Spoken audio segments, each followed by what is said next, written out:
This is Khatt Chronicles, design stories from the Arab world, presented to you in collaboration with Afikra.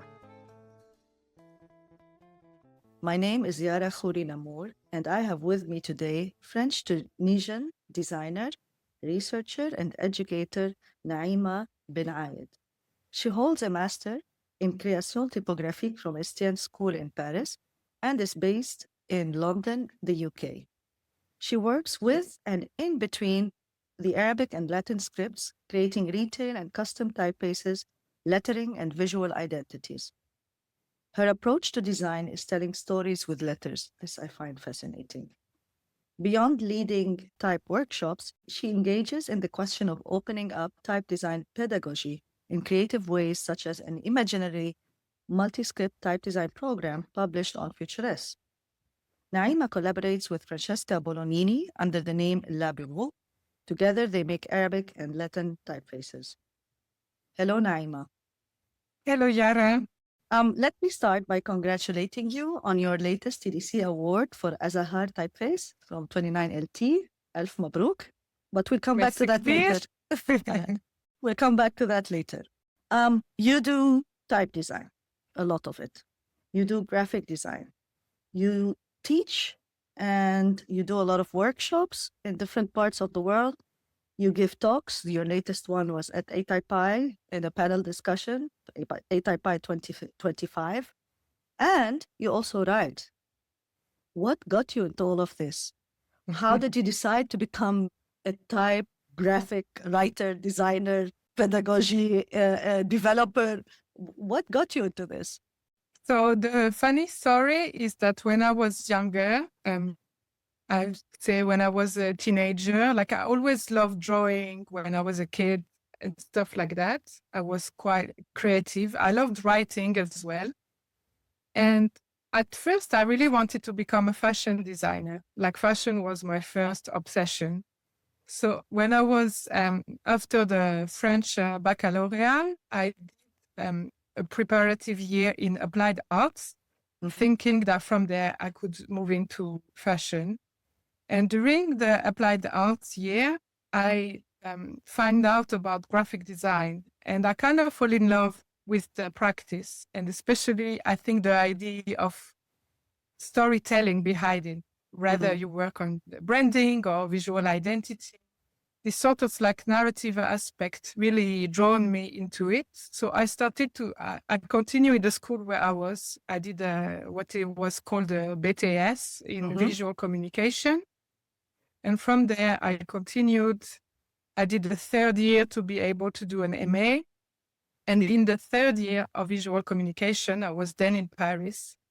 We had a class that was sort of mixing lettering by hand with history of typography, like approaching letter in a very playful way. And I had a great time in this class. It was taught by Sébastien Morlighem, and who was also teaching at Estienne School.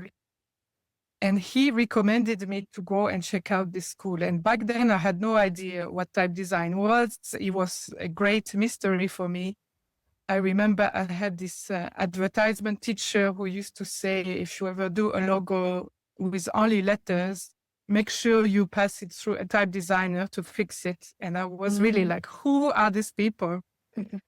And eventually, when I visited Estienne, I realized that the MA was articulating graphic design, typography, but also writing and workshops such as like screen printing and calligraphy as well. So a lot of things that either I already loved or I was drawn to. So I applied and I got in from Estienne. So then I started to do some type design in the curriculum, etc. And after that, I did a sort of internship with Jean-François Porchez.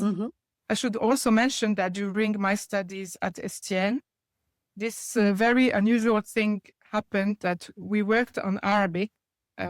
Really? Yes, in the first year. It was a really strange coincidence.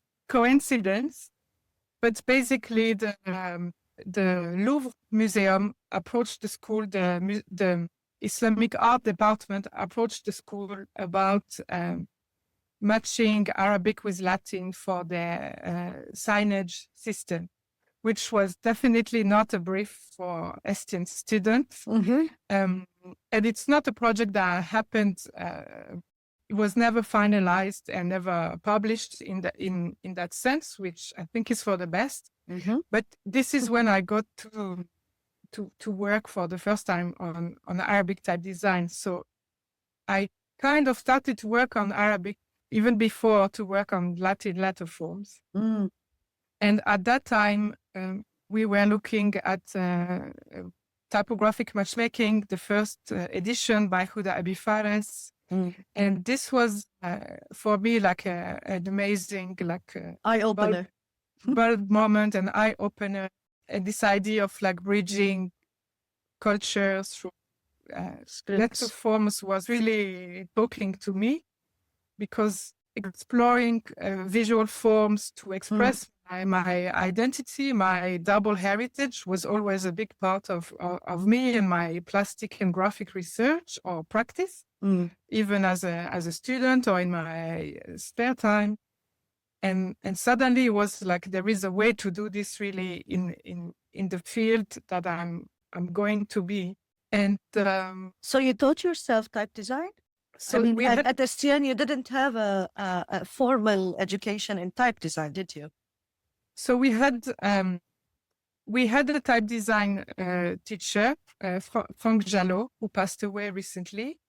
Then we had a calligraphy teacher, and then we had graphic design teachers, typography teachers. And because of this project, then the MA invited Huda to come and visit us, look at the project. She gave a talk. Reza Abidini, he was also invited. So it was a good coincidence in a way. A very good coincidence. And for me, really, like, I don't think I would be doing what I'm doing if this had not happened. Interesting. And during that time, or what inspired you? I mean, apparently you just mentioned names. Let's talk about what inspires you now. What keeps you going? Where do you get your inspiration for your type design or your graphic or your workshops? I mean, you have amazing titles for workshops and themes. For type design, and especially projects that are self-commissioned, let's say. So I'm very inspired by at large North African visual culture of the script. I'm also very interested in archive material and the stories, the hidden stories that those archives can hold at times. So, for example, I'm collaborating with Parasto Backman, who's a Swedish-Iranian graphic designer. And we are working on a typeface inspired by a publication, an Iranian publication called Zaban-e Zanan, which was the first periodical centering women voices in Iran, but also published by a woman. Her name is Sedike Dawlat Tabadi.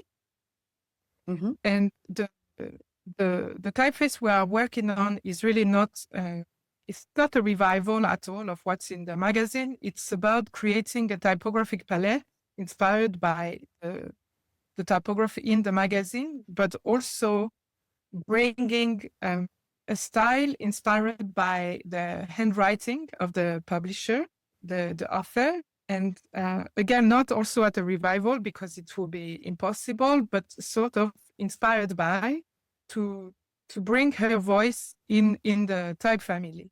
And the idea of this project is really to find the creative way to share the story of this publication and its author. So I love working like this. This is the kind of things that really inspire me. Yeah. I understand you. You're pushing boundaries and not waiting. Basically, you're not waiting for briefs to come your way. You're creating them, making collaborations, which is super interesting. If you look at all the projects that you've done, What would be the project you are most proud of? Difficult question, I know. It's a difficult question because also pride is not a word that I use a lot, especially to talk about my work, but in life in general, I don't think I use it often. Oh, internally proud of, or Yeah. content, like you have a secret between you and yourself. I'm Yeah. content in doing this project. I'm most proud of the project that have been the most personal to me. So, for example, the latest one I've published and designed in collaboration with Francesca Bolognini, La Grotesque. I'm proud of this project because I think it's the most personal, not in terms of like my own personal story, but personal in terms of like how the brief came about, how we created the design process for this. Tell me about it. What was the brief?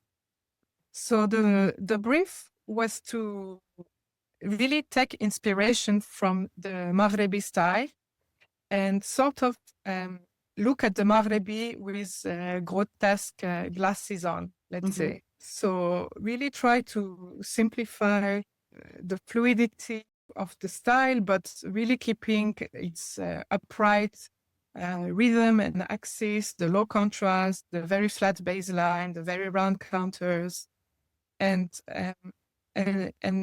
translate this vocabulary of shape in a grotesque filter, let's say, and find bridges between the Arabic and the Latin. So we really worked in collaboration, and at time she was taking elements of what I was doing to put it in the Latin and vice versa. So it was really refreshing for me to work like this because it's very rare at the end that I get to think about Arabic and Latin really as from the start, as equal from the start. Yes. And how long did it take you to do this project? That's a good question. I think we started talking about it maybe in 2022.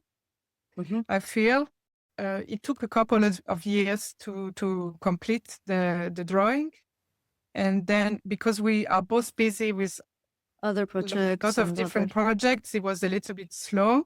It was published only early January this year, and the last year was really about finishing like the specimen, do some visuals for Instagram, etc.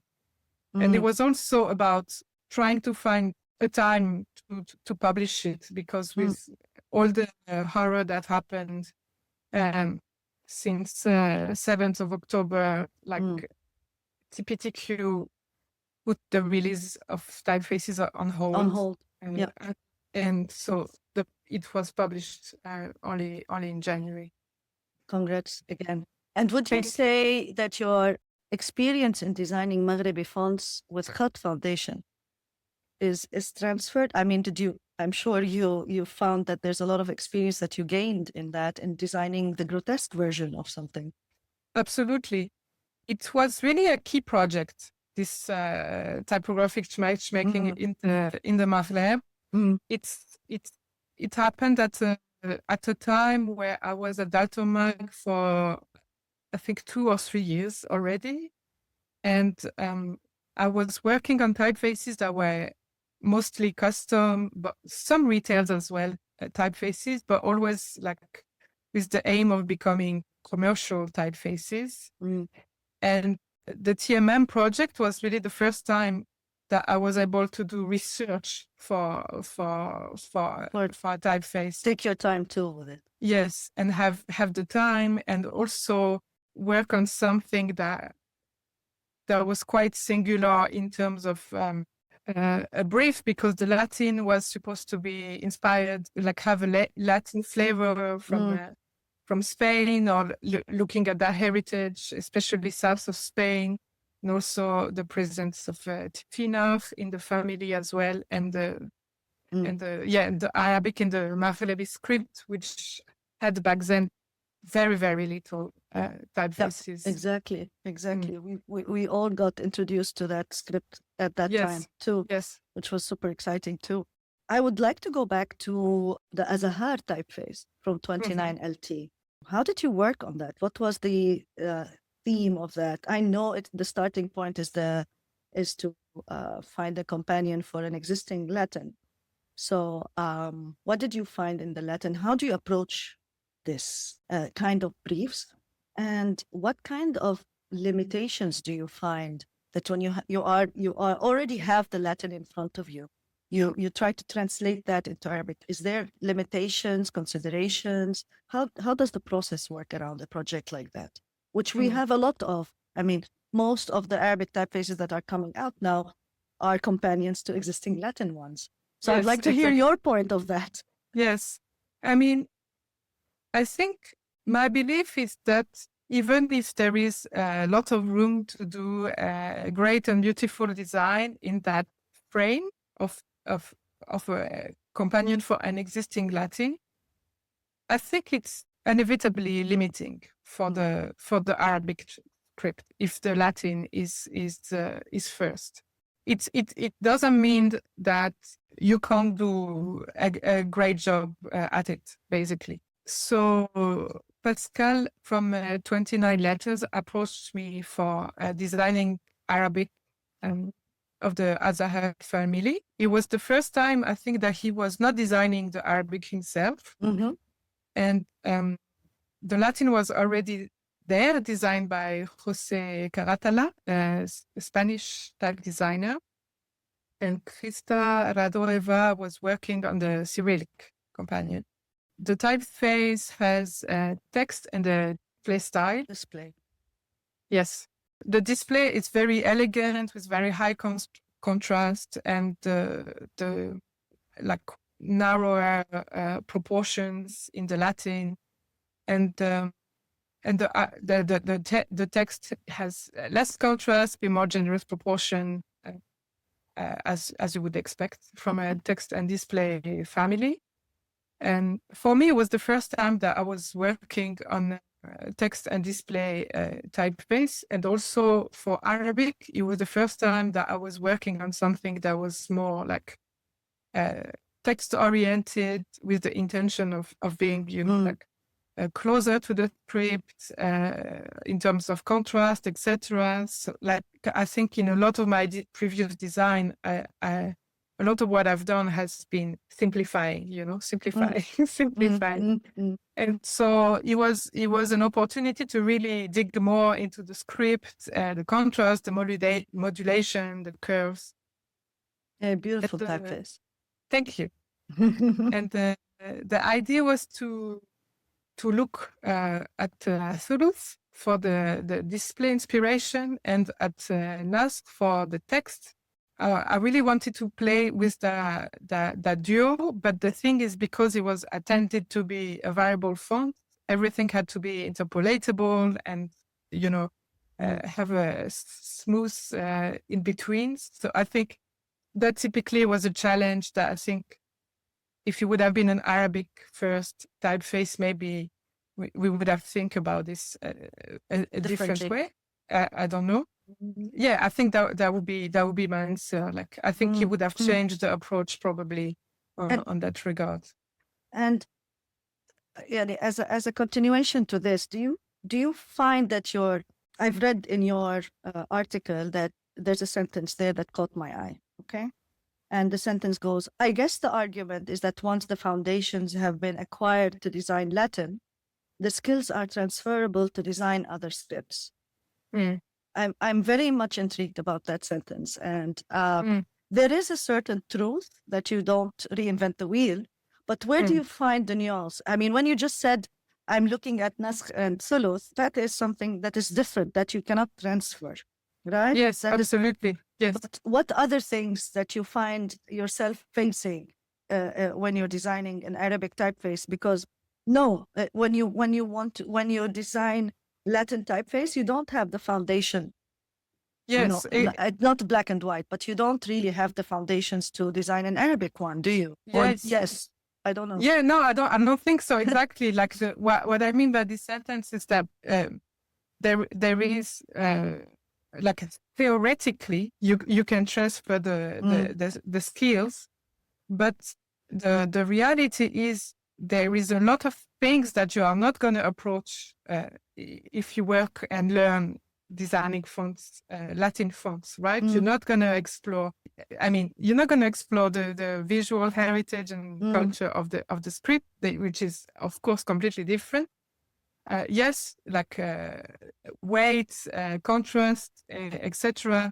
Are things that exist in both scripts, but they work so differently. Like the weight in Arabic is not as straightforward as it is in Latin, for example. So if you should design a Black Arabic weights rather than a Latin, you have to. It's a lot trickier and intricate work.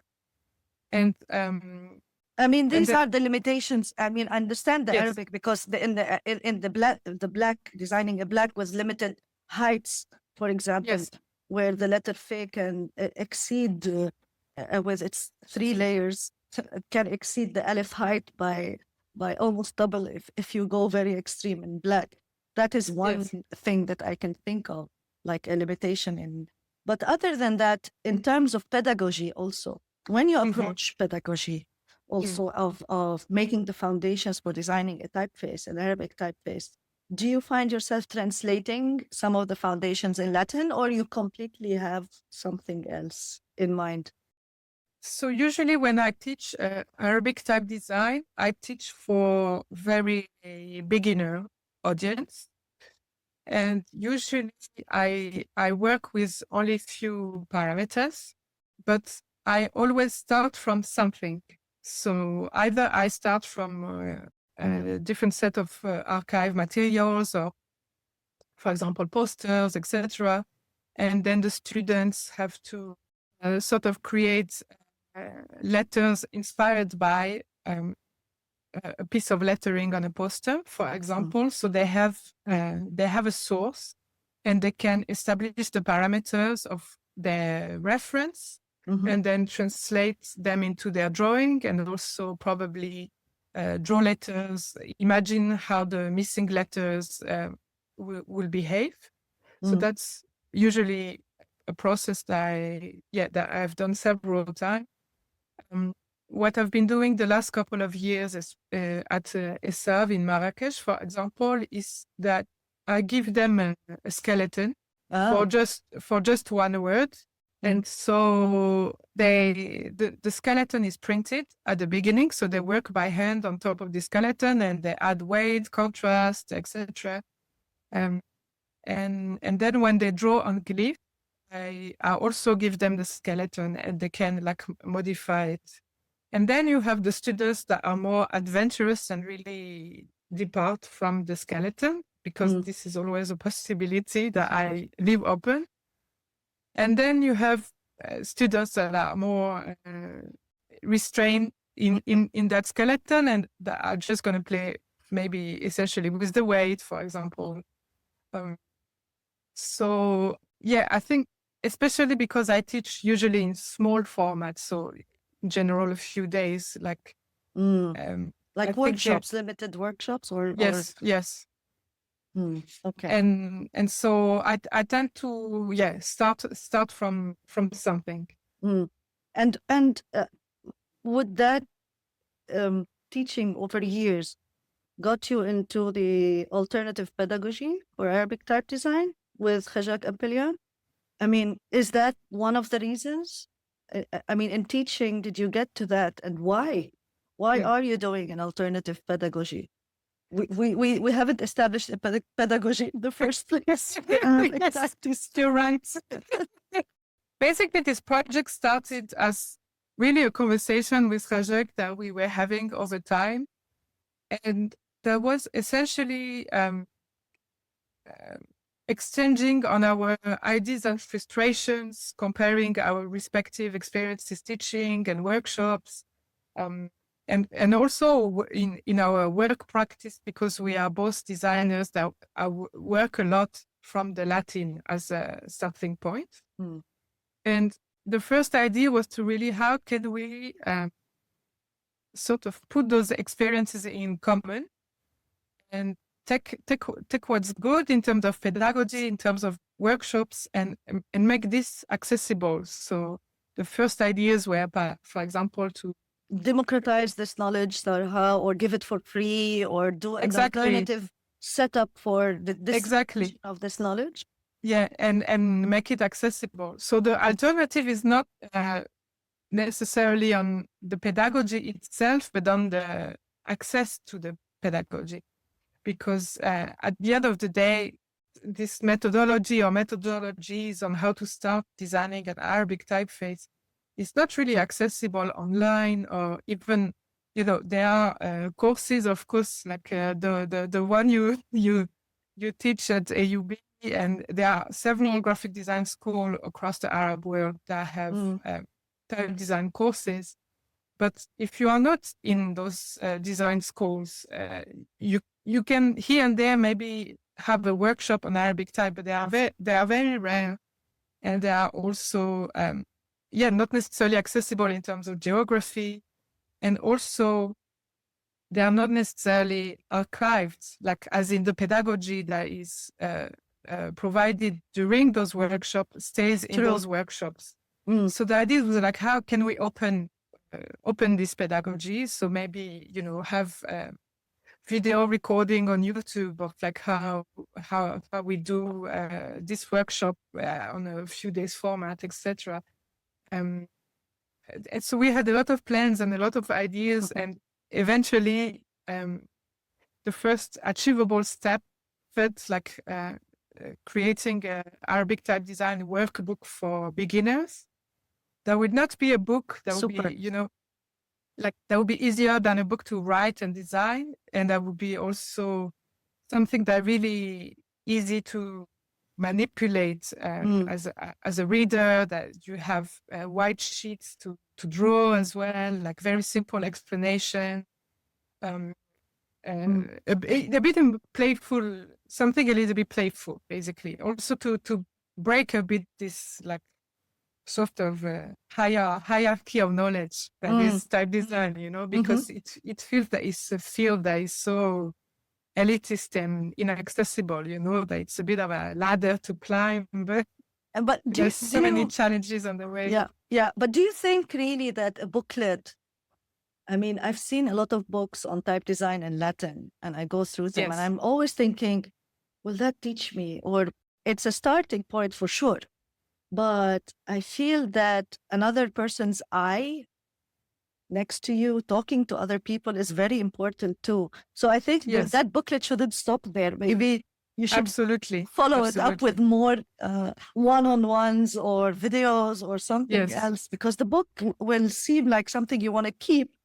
But does it have a step-by-step pedagogy? Like first you do this, second you do this. Is that how you're doing the books?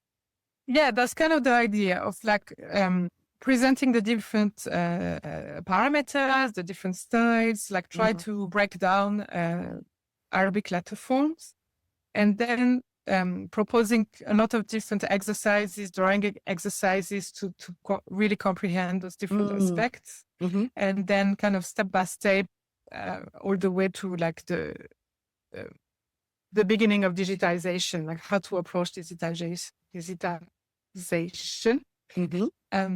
I agree with you. I think you need to be in person to really learn and ask the questions and have this this conversation, this to and fro, this feedback, because you don't know if what you're going through or doing is on the right. There's no right and wrong, but in a way there is also, that because there is a system. Absolutely. It's an art form, but it's also a system that has to work. So I think there's that part that needs also another. Yes, I totally agree with you. And I think so. For now, with Rajak, we are focusing on finishing the workbook. Excellent. It's been taking time. Can't wait. I think one thing that I think about is that, for example, it would be really interesting to do an Arabic type design workshop for people who already went through the workbook, so had their head around all of these things. Exactly. And you do a workshop where they already arrive with some material. And so it's almost like you do step 1 alone and step 2 together. And then build from that, I think that I think that would be really interesting. And I think, on really this idea of like Arabic type design pedagogy, I'm really interested and on how we can build, collectively, but make sure that we build up, because I think there are a lot of people doing different things, but it's also like, how do we sort of solidify the basis in terms of knowledge and access, and how we move up together? I think that is a big question, but that's why I'm really interested also in like exchanging and doing things in common. I was going to ask you, what does the future hold and what are your plans? But I think you just answered that beautifully. Built up and built collectively, right? Yes. I can't say thank you enough, Naima, for your time with us. Thank you. My pleasure. It was so great chatting with you, Yara. Same here, as always. As always. Thank you. Thank you for listening. This was Khatt Chronicles, design stories from the Arab world.